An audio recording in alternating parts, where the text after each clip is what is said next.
o que está previsto. Não admitimos fachada nem comício. Está todo mundo preso. Poderemos fazer deste país uma grande nação. Vamos fazer.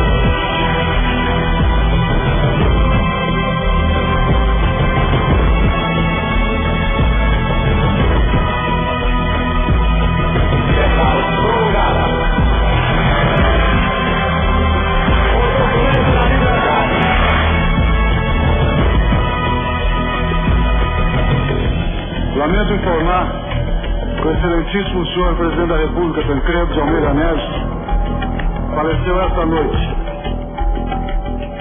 Prometo manter, defender e cumprir a Constituição.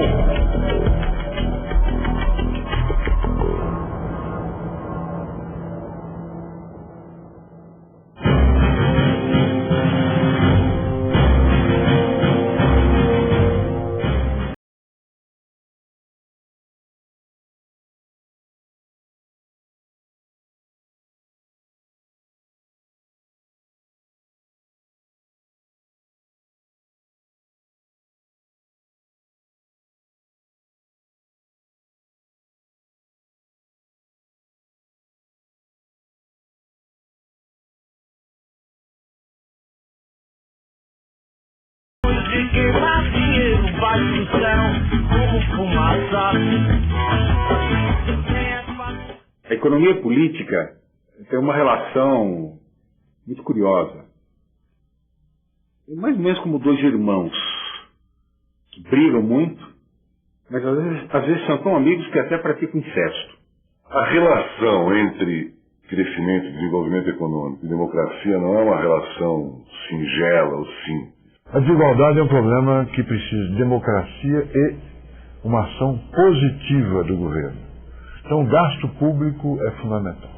Eu acho isso, para reduzir a desigualdade.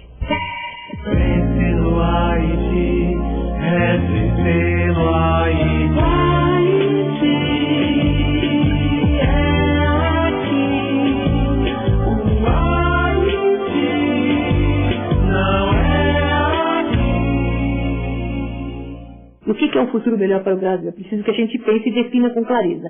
É um futuro em que o brasileiro, a massa da população, tenha cada vez maior capacidade de participação e fazer a diferença. A política, a participação na vida pública está diretamente associada à conquista do poder, não é?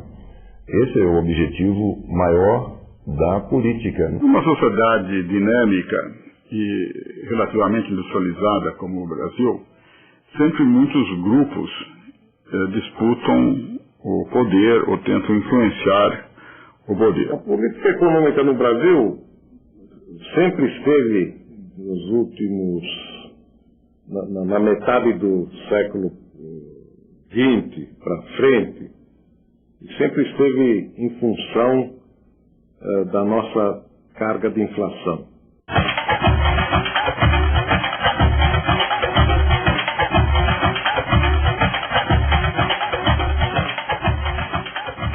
A verdade é que a independência brasileira foi seguida de uma guerra econômica, de saber quem controlaria a economia, se os produtores de mercado interno, ou seja, quem produzia farinha, comida, tecidos, tropa de mula, enfim, todas as coisas que você precisava no país, ou os exportadores de produtos agrícolas, nomeadamente açúcar e crescentemente o café. O primeiro governo Vargas, que se dá com a Revolução de 1930, ele se dá em um contexto de exaustão dos interesses agroexportadores comandando a política nacional, a política brasileira. O que existia até então, o que era? Era a política do café com leite, onde as lideranças paulistas e mineiras se revezavam na presidência da República. Em 1930, o Brasil era um país singelamente exportador de café. Era isso. Era uma grande fazenda. O Brasil, na década de 30, é um país isolado do mundo. Nós temos a crise de 1929, que praticamente leva a cada país no mundo todo se voltar para dentro, né? E, ao mesmo tempo, a própria Segunda Guerra Mundial impõe uma série de barreiras para haver uma maior integração do mundo. Então, o Brasil, que até a crise de 29 contava com a produção e exportação de café para poder estimular as compras de produtos manufaturados, se vê no momento sem possibilidade de avançar nesse sentido. Então, a opção pela industrialização nacional, ela é feita justamente olhando a potencialidade nacional. O setor privado é um setor diminuto nas forças produtivas nacionais e não há outra alternativa para desencadear a industrialização que não passe pelos investimentos a partir do Estado. Então, a opção pelo investimento estatal é a única alternativa que o Brasil possui naquele momento.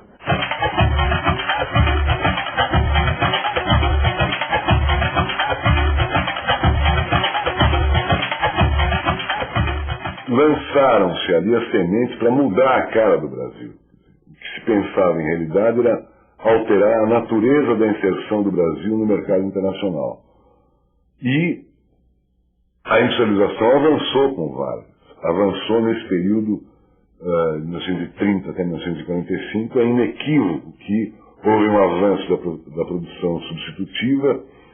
O Brasil, inclusive, na Segunda Guerra, avançou na sua industrialização, e no segundo governo Vargas é que foram lançados os projetos ditos mais estruturantes, como a criação do BNDES e da Petrobras. No ano de 50, a economia brasileira era menor que a Argentina.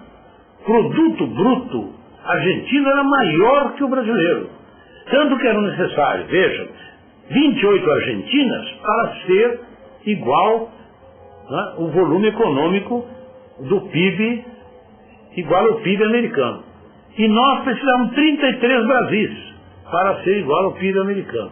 40 anos depois, nos anos 90, tornou-se necessário que existissem 55 Argentinas para dar o produto americano. E nós, somente 16 Brasil para dar o produto americano. Tivemos um crescimento na proporção maior que o americano. Quer dizer, aí o país se transformou. E o tempo vai trazer, sem nenhuma dúvida, esse reconhecimento. A criação da Companhia Siderúrgica Nacional, aliás chamada Usina Presidente Vargas, era um marco necessário para esse modelo. Produzir aço no Brasil era uma condição sine qua non para você desenvolver a indústria. Produzir minério, a Vale do Rio Doce, era uma condição sine qua non para você desenvolver a indústria. A Petrobras, já no segundo governo, o petróleo era fundamental para você ter combustível. Esse modelo partia da necessidade de você fortalecer o capital público e privado e fortalecer o trabalho, que se contrapunha ao capital.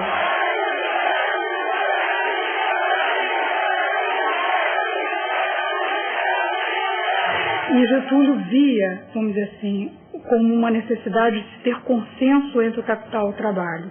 E eu acho que todo o modelo político dele passa exatamente por essa visão. Uma visão de que o capital precisa se desenvolver, mas o trabalho também precisa se desenvolver.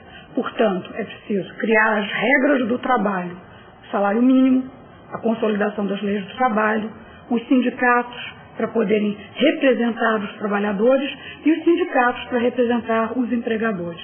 E dentro dessa visão, uma visão talvez um pouco idealizada da sociedade, você teria o consenso e a possibilidade de crescimento. O Vargas se posicionou acima dos interesses imediatos, quer da indústria, quer dos bancos. Ele pensou o país de uma maneira estruturante de longo prazo. O país, nesse período, teve o maior crescimento econômico até hoje, e inclusive do mundo.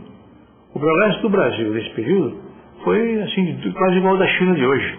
12% ao ano o país crescia. Porque realmente o país começou a incentivar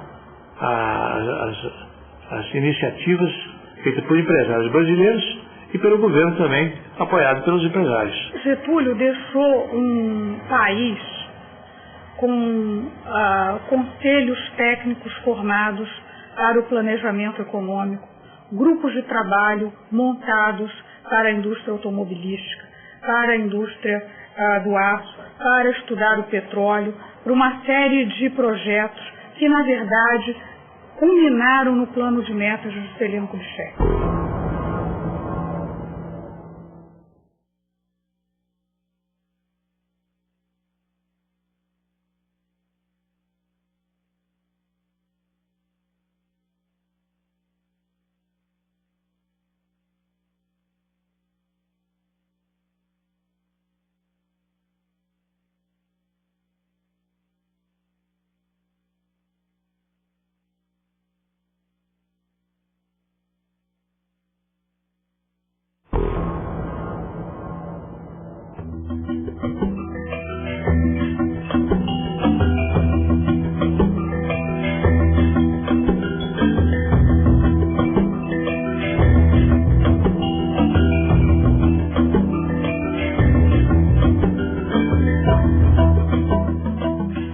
Juscelino é um homem que tem um projeto, e esse projeto vai estar delineado desde o princípio até o final do seu governo. E o projeto vai ser seguido milimetricamente.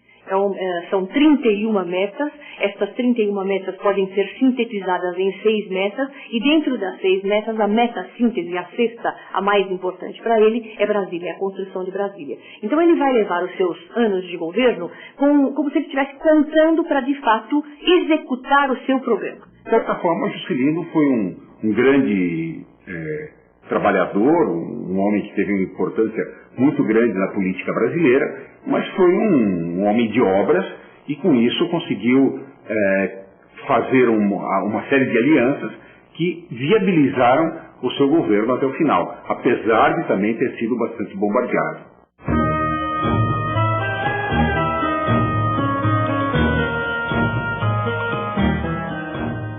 As cidades satélites eram inevitáveis, nós não interferimos nisso, surgiram naturalmente. O que acontece em Brasília de grave nesse momento é a densidade demográfica. Está crescendo. Não é novidade, a gente sabe que isso sempre existiu, que é preciso conter, tem que ter um limite. O Russo tinha previsto 500 mil habitantes e devia ficar nisso. Mas a cidade está crescendo.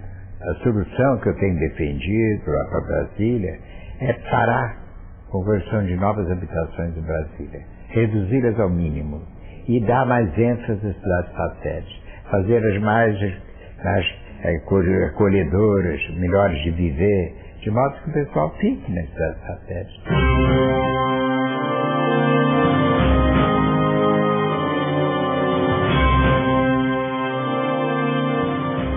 Foi, Jane, 7 meses de, vamos dizer, de contenção da inflação, não é mesmo? E, portanto, de redução enorme de investimento, aquele empobrecimento de curto prazo, mas o fato é que em agosto a inflação estava praticamente contida. Ou seja, o país estava pronto para decolar até num processo de investimentos e tudo.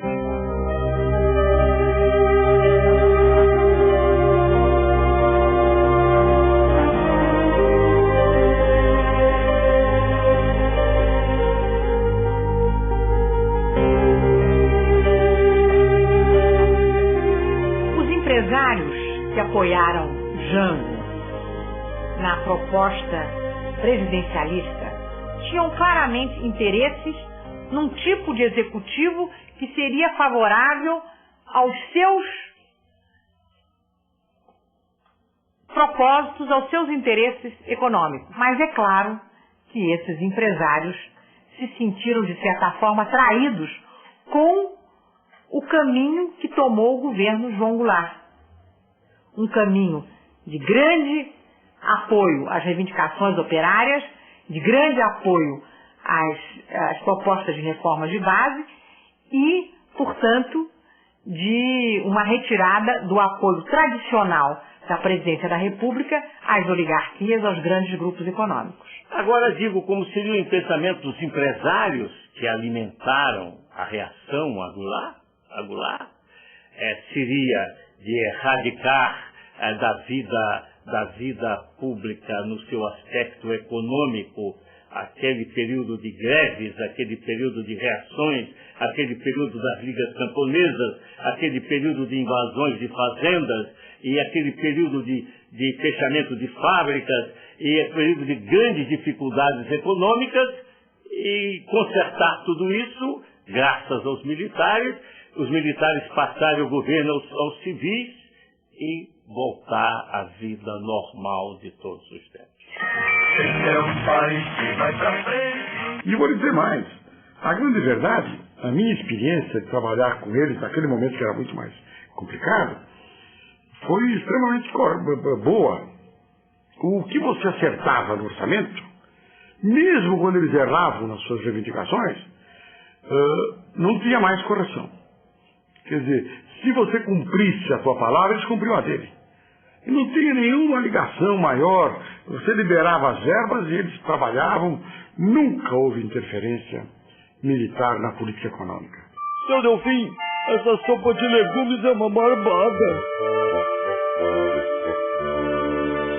O Brasil, de 64 a 85, cresceu aceleradamente na maior parte do tempo, ampliou notavelmente a infraestrutura, portos, aeroportos, estradas, energia, telecomunicações, tudo isso é inegável. Agora, realmente a vocação brasileira, a alma brasileira é incompatível com ditadura. E o mal maior do regime militar foi exatamente andar de costas para a democracia. Evidentemente é mais saudável, é mais abrangente você formular políticas de desenvolvimento num ambiente democrático. Mesmo no regime militar, havia, de modo equivocado ou não, essa é uma polêmica que existe, havia uma preocupação em relação ao futuro do país, o que envolvia projetos de desenvolvimento. Não podemos esquecer do PND, Plano Nacional de Desenvolvimento, que foi formulado com base nessas pretensões do Brasil galgar o posto de potência internacional.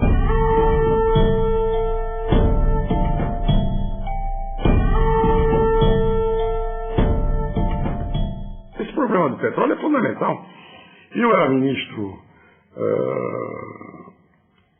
do planejamento, encontrei com o Giscard em Roma, em 79, no comecinho de 79, numa reunião do fundo, e ele me disse, olha, prepare-se porque vai haver um grande aumento, em 72, vai haver um grande aumento de petróleo.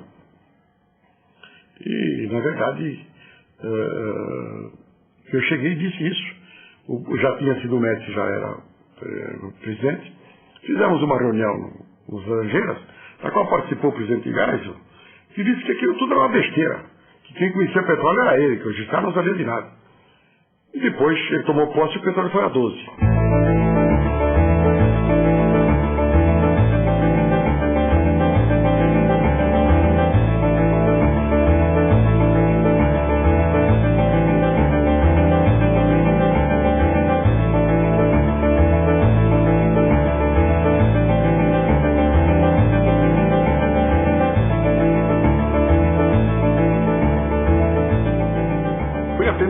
De crescer em 79, não tem tentativa de crescer que produza a crise.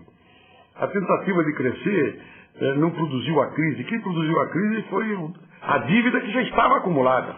Pode a economia brasileira resistir a uma dívida externa de 21,5 bilhões de dólares? Mas certamente no final dos anos 60 e nos anos 70, já no governo militar, que a dívida externa ganha uma ênfase nacional, justamente pelo fato que nós optamos pelo financiamento do desenvolvimento, tomando recursos da economia mundial. Sobretudo nos anos 70, quando há uma grande liquidez, há uma grande oferta de recursos a preços muito baixos, o Brasil, ao invés de fazer uma reforma tributária que visasse o financiamento do desenvolvimento, que seria certamente uma opção política mais difícil de ser construída, uma reforma tributária é sempre muito difícil de ser feita em qualquer país, naquele momento do regime militar, há uma opção por tomar empréstimos no exterior para financiar o desenvolvimento. E quando há uma crise da dívida no início dos anos 80, lá em setembro de 82, nós temos a crise da dívida mexicana, por exemplo, que não se tem mais condições de continuar financiando os países endividados. Então a dívida assume uma proporção extremamente importante na determinação da política econômica nacional. E aí nós vamos observar nesses últimos 2 décadas do século XX, praticamente o Brasil submisso a ter que atender os compromissos do endividamento que foi feito em maior quantidade nos anos 70.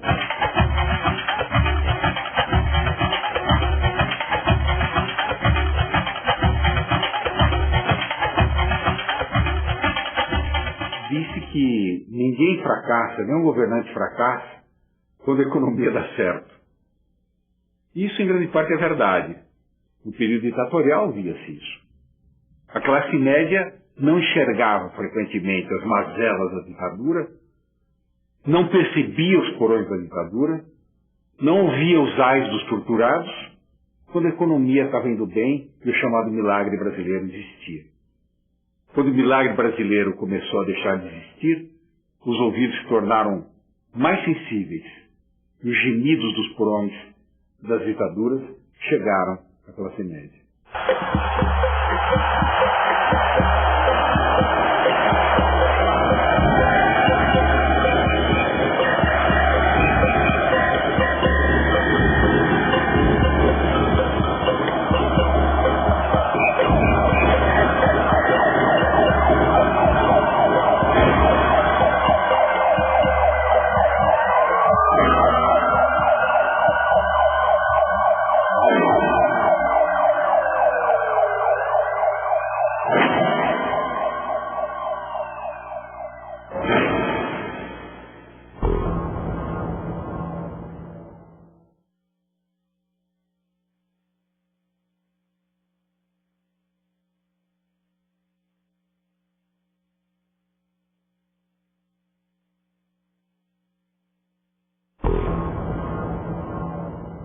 Assumi a presidência da República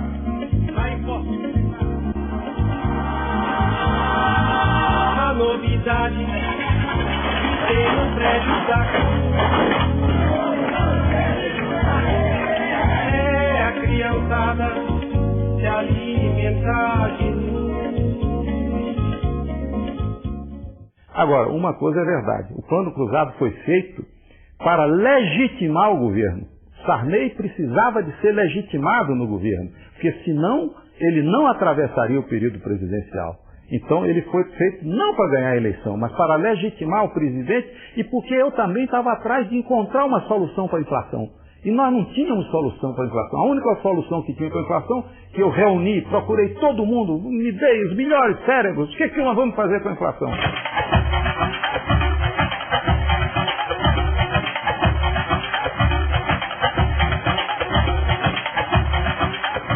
Eu entrei no governo com a seguinte regra na minha cabeça. A inflação estava subindo. O Delfim, o governo anterior, deixou a economia como uma criança que quebra o vaso na sala, arma o vaso e vai embora. Primeiro que tocar, quebra.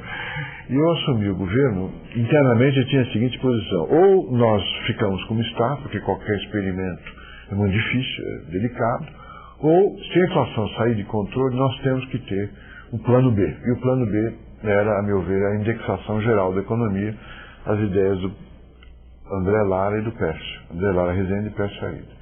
Eu já propus isso ao presidente Tancredo, nos últimos dias que ele estava antes de ir ao hospital.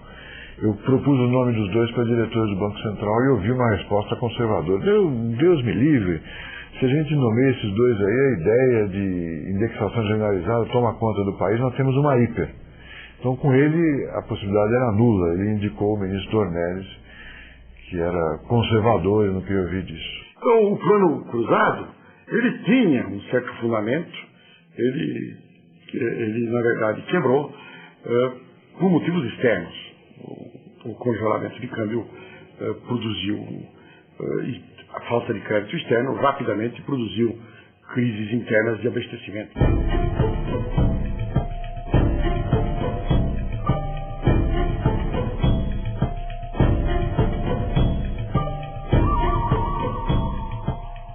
Quando diz o Plano Cruzado fracassou, eu digo, o Plano Cruzado foi a maior coisa que já se fez. Então, essa sociedade poderosa democrática que nós temos hoje, do povo na rua, do povo protestando, do povo exigindo, sem medo de nada. O povo, no momento em que aceitou ser fiscal do presidente, assegurou o êxito desse programa. Tabela na mão, o Brasil no coração, a vitória estava assegurada. Eu tenho certo, como é que se diz, esperança que dê certo, né? Costuma-se dizer que o Plano Cruzado foi espichado para favorecer vitória da Aliança Democrática, PFL e PMDB, nas eleições do final do ano. Essa é uma visão simplista, mas o fato é que dentro de um governo e de uma sociedade que está comemorando os resultados de um plano de estabilização, numa situação onde a população está feliz, está havendo um aumento de renda real para as classes trabalhadoras e assim por diante, é muito difícil chegar alguém e abruptamente meter o bisturi e dizer acabou tudo. E eu também diria o seguinte, que o Cruzado foi meio pioneiro. Os planos de estabilização que vieram depois já contaram com a experiência do Cruzado e de outros.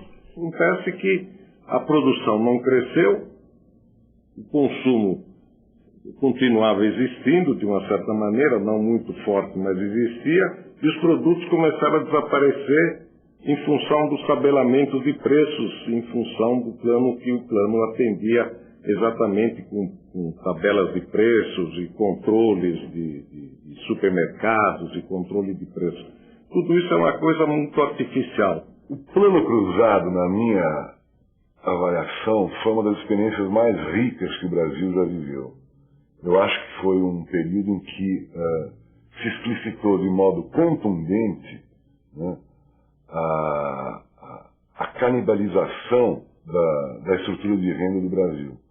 Por quê? Porque tão pronto houve o aumento do poder aquisitivo, milhares de consumidores brasileiros que estavam excluídos do mercado de consumo em função do baixo nível de renda, passaram a ter acesso. O que funcionou foi o que não funcionou.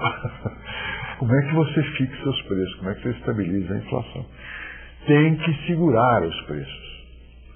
Você segura por uma grande recessão, como o Collor tentou segurar. Fazendo uma grande recessão, segura os salários. Ou você segura, se você tiver renegociado a dívida externa, você segura o câmbio, que é o que o Fernando Henrique conseguiu fazer, porque a dívida externa havia sido renegociada 20 anos depois, 12 anos depois da crise. Nós sabíamos fazer a desindexação, nós não podíamos nem segurar os salários, que seria injusto, e nós vínhamos de um momento do fim de um período de arroz salarial, vínhamos do fim do governo militar, era a hora que os trabalhadores queriam salário maior, né? E, em câmbio, nós não tínhamos dólar nem para as reservas mínimas, também não podíamos segurar. Você não podia segurar nem o câmbio, nem o salário, nós seguramos todos os preços por congelamento. Que, visto sob a perspectiva histórica, hoje a gente sabe que é impossível. É impossível. Mas é o que a Argentina tentou na época e nós tentamos. A ideia era fazer um congelamento educativo, rápido e sair dele. Não existe isso. Feito o congelamento, é impossível sair. A demanda explodiu, foi um momento de grande felicidade, no Brasil inteiro, a economia cresceu muito, mas junto com a explosão da demanda de tudo, os preços começaram a desobedecer o congelamento. Qual foi o problema do Cruzado? O problema do Cruzado é que ele não tinha uma sequência de continuidade politicamente estruturada. Politicamente estruturado significa no Plano Cruzado que os interesses maiores não estavam a favor do fim da inflação. Não estavam a favor do fim da inflação. Isso é uma ilusão. Os percalços que advieram do aumento do poder aquisitivo bateram numa capacidade produtiva limitada. Foi feita uma tentativa de se montar um esquema de financiamento de longo prazo, mas essa tentativa não foi bem sucedida, não tinha respaldo político, em verdade. E os interesses que estavam articulados em torno da inflação ainda eram poderosos. Quer dizer, nós não podemos esquecer que os ganhos financeiros eram volumosos. Preste atenção que a demanda agregada explodiu em todos os planos, com exceção do Collor 1 e 2, né, que ele nos deixou com R$50 no bolso, ou 50. Plano da crueldade. Tirando o plano da crueldade injustificada, o plano sádico, é difícil entender por quê. Não há um texto, não há um país que tenha feito aquela barbaridade.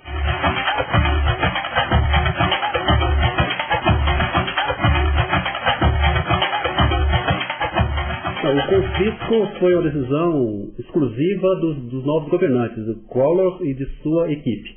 Agora, pouco antes da transmissão de cargo, em 15 de março de 90, o presidente Sarney e o presidente Collor se encontraram, tiveram encontros, conversaram e houve uma série de solicitações que são normais nesses casos de transição, que o governo procurou atender. Não, eu não ajudei em nada o presidente Collor. Eu, como presidente da República, um homem que tem responsabilidade, eu faria tudo pelo país que fosse necessário. Eu não perguntei ao presidente Collor o que ele ia fazer, nem sabia o que ele ia fazer. Ele chegou, me procurou e disse que, em face dele assumir no dia seguinte, ele teria que ter feriado bancário, porque senão era uma corrida aos bancos que tinha. E eu não podia jamais negar como presidente, dizer que, por um motivo subalterno, que o Collor estava me insultando, o Collor é contra mim, eu vou negar, ele não vai fazer. Até porque no dia seguinte, se ele não fizesse, ele dizer, eu não fiz, o plano não deu certo, porque o Sarney não quis fazer o feriado bancário. Nós chegamos à véspera da posse do presidente Collor a ter uma inflação de 84% ao mês, que foi a última medida feita antes da posse do presidente Collor.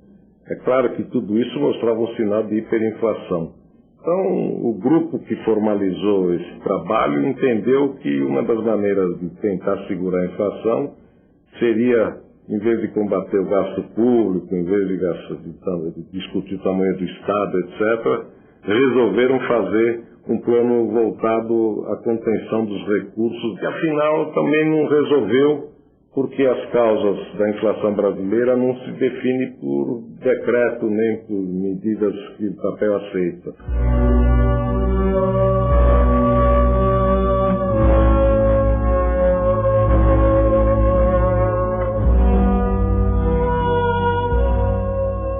Não, eu não acho que tenha traído.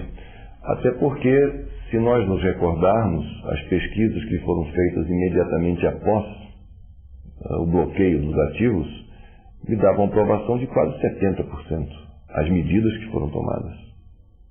Então, uma prova eloquente de que não foi considerado nenhum ato de traição. Ao contrário, porque eu fui eleito com 54% dos votos, e em seguida a edição das medidas eu estava com um apoio de quase 70%. Então, ao contrário, agregaram-se outras faixas do eleitorado que viram naquelas medidas uma necessidade. Né? Foi uma medida traumática? Foi. Repetiria isso? Não, não repetiria. E já me penitenciei em outras oportunidades, pedindo desculpa, porque foi uma medida traumática, não faria de novo.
Para mim, ele foi o grande sacerdote do Plano Real.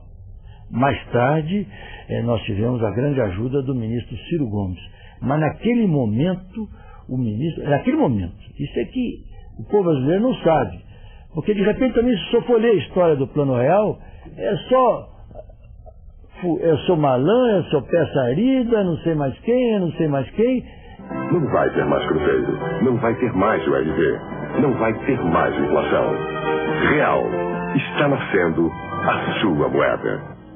De repente até parece que foi o doutor Cardoso, que nem ministro mais era, que tinha deixado o cargo em março, e nós lançamos o Plano Real a 1º de julho de 94, parece até que foi o doutor Cardoso que assinou a medida provisória. Já que ele tinha assinado a cédula, e eu errei deixando que ele assinasse a cédula, que ele nem constitucionalmente poderia ter assinado a cédula. Eu quero ver no mundo de vocês. Quem tinha coragem de colocar um sociólogo na economia? Né? Que entende menos de matemática que eu, que entende tanto de economia quanto eu. Talvez eu até entenda mais de economia que ele. Qual era a teoria que vigia no Brasil quando começou o Plano Real? De que agora nós estamos num mundo de livre movimentação de capitais, de que não precisamos mais pensar em contas correntes. Por quê? Porque o mundo se dispõe a financiar os países que têm maior taxa de retorno. O Brasil está sofrendo uma verdadeira revolução. A taxa de crescimento da produtividade é extraordinária, 7% ao ano. De forma que não temos que pensar em câmbio. Tudo vai funcionar porque o mundo está nos olhando e entregando recursos. E esquecendo de dizer que nós estávamos, na verdade, pagando a maior taxa de juros real que o mundo já viu durante tanto tempo. Um desastre. Um aumento do passivo externo líquido fantástico. Mas enganando a sociedade o tempo todo. De que ela estava se desenvolvendo. Nós consumimos 130 bilhões de dólares financiados pelos estrangeiros em 4 anos. Precisa de alguns ajustes.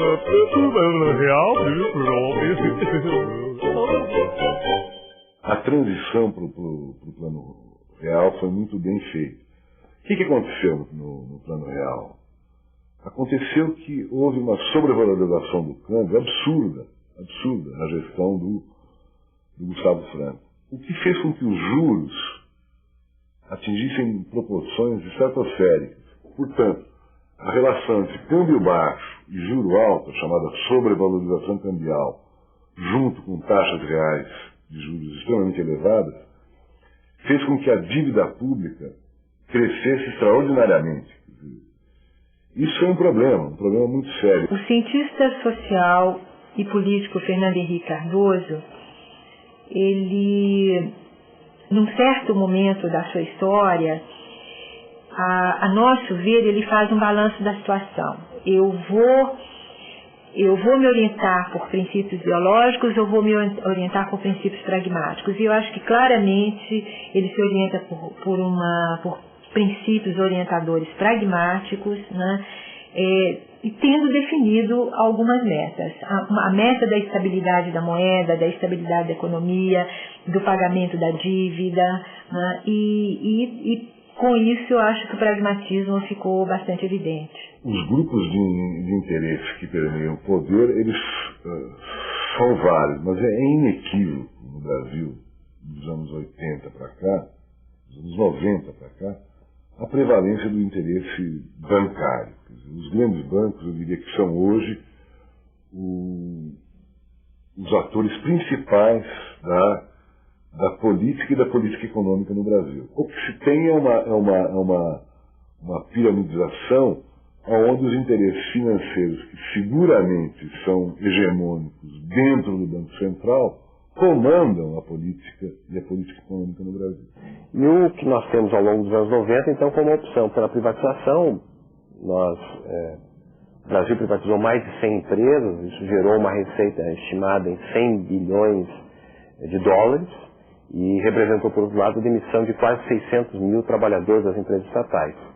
E a privatização teve um objetivo comum, que foi justamente permitir pagar parcela importante da dívida que o Brasil já tinha acumulado ao longo dos anos 90. O que nós observamos é que o recurso adquirido por intermédio da privatização não foi direcionado ao investimento em obras públicas e muito menos na área social. O problema não é propriamente brasileiro. Eu acho que a globalização está trazendo um problema universal em que é difícil prever o que vai ser este século.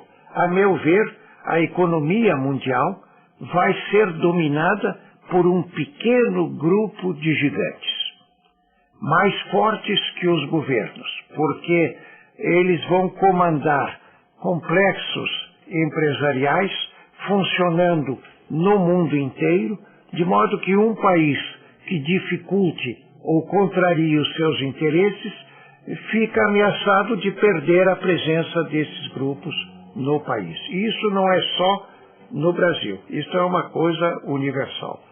De modo que não dá para prever o que vai acontecer. Agora, o mundo não acaba. Nesse exato momento, tal como eu percebo a divisão principal de forças, nós teríamos de um lado um bloco de facções partidárias, grupos de interesses e que são favoráveis a uma redução do papel do Estado e que são a favor de uma política que é habitualmente chamada de neoliberal. Ela implica numa redução do papel do Estado na economia. A sociedade tem que dizer, nós não queremos ou nós queremos o Estado participando da economia. Nós ainda temos uma economia, como eu disse, 40% da economia brasileira é estatal. Se nós não conseguirmos mudar esse sistema, nós vamos ter que ter um outro Estado brasileiro de uma outra maneira. O traço característico do subdesenvolvimento no âmbito político é a debilidade da participação popular. O povo não tem consciência dos seus direitos, não tem consciência da importância do Estado e não participa. Ele é uma clientela, ele é uma pessoa disponível. Para que nós possamos fazer uma transição do clientelismo para a cidadania, eu vejo, pelo menos até agora, eu vejo dois únicos caminhos. O primeiro, a escolaridade, a educação do eleitorado. O segundo, uma educação política, ou seja, o eleitor passa então a conviver com práticas de busca coletiva dos interesses. Ou seja, ele sabe definir agora o que são interesses coletivos. Ele consegue perceber que os interesses da política não necessariamente são interesses individuais. Através dessa prática comum, da busca comum deste bem coletivo, ele consegue fazer essa transição do clientelismo para a cidadania. A questão no Brasil é a questão de se montar uma aliança produtivista. Uma aliança produtivista que significa restaurar, significa resgatar a agenda que um economista extraordinário, que foi o Keynes, já lançou nos anos 30, que é simplesmente privilegiar a produção, o pleno emprego, a criação de condições de uma sociedade mais justa, nos marcos mesmos do capitalismo. Será, essa é uma pergunta que eu me faço quase que diariamente, que nós recebemos um país melhor e nós estamos deixando um país pior? Ou será que o país que nós recebemos era pior e esse que nós estamos construindo é melhor? Essa é uma questão que não me deixa dormir. Eu tenho muita preocupação com isso, gostaria que sempre fosse no caminho do melhor, mas eu fico com muita preocupação dessa questão, eu não tenho certeza.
Nós temos que refundar a economia do país.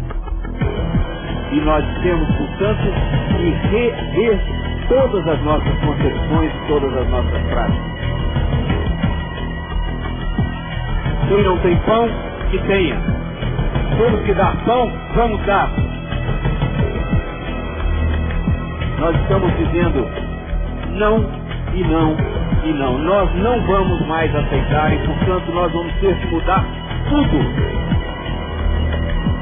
Quando nós acreditamos em nós, acreditamos na nossa capacidade de mudança, e nós vamos mudar o país. O país é nosso.